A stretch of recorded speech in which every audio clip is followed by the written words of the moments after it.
Overgård Gods er et af Danmarks største og mest moderne godser. Under 2. verdenskrig ledte Flemming Juncker modstandsbevægelsen i Jylland fra Overgård Gods. Nu er hans mindesten et symbol på godsets rige historie, der går helt tilbage til 1500-tallet. Siden 1984 har godset været ejet af Brask Thomsen Stiftung, der har fokuseret på at modernisere driften.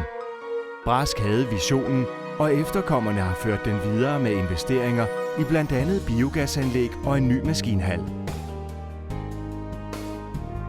Overgård Gods dækker i alt 2.377 hektar land. Driftsområderne er planteavl, skovbrug, svineproduktion, biogas, biobrændsel og behandling af samt handel med korn.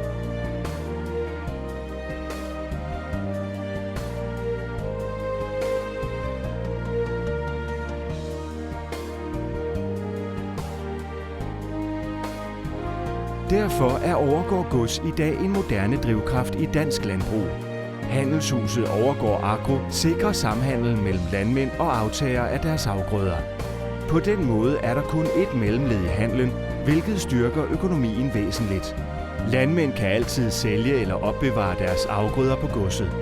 Tørringsanlægget kan modtage 6.000 tons korn om dagen, og der kan tørres 50-60 tons korn i timen. Det er hurtigt, præcist og gøres efter moderne principper. Overgård Gods har en lagerkapacitet på 107.000 tons. Udover det råder Overgård i dag over lager på Møn, Sydsjælland og Sønderjylland. Derfor har lastbilerne dagligt travlt med at transportere afgrøder frem og tilbage forbi marker, skove og søer i de naturskønne områder. Svinestalden producerer ca. 30.000 smågrise til eksport hvert år.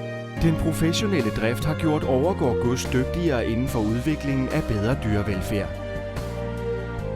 Biogasanlægget leverer grøn energi til det offentlige forsyningsnet. Dagligt hælder traktorer, gylle, halm, græs og slagteriaffald på kedlen, så Overgård Gods er med til at skabe et grønnere Danmark.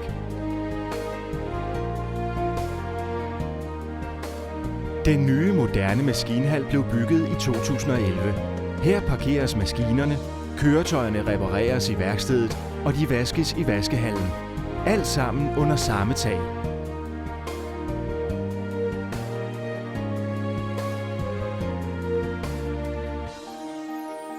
Af sikkerhedshensyn har Overgård Gods deres egen brandbil til rådighed. Opstår der brand, er den slukket på rekordtid.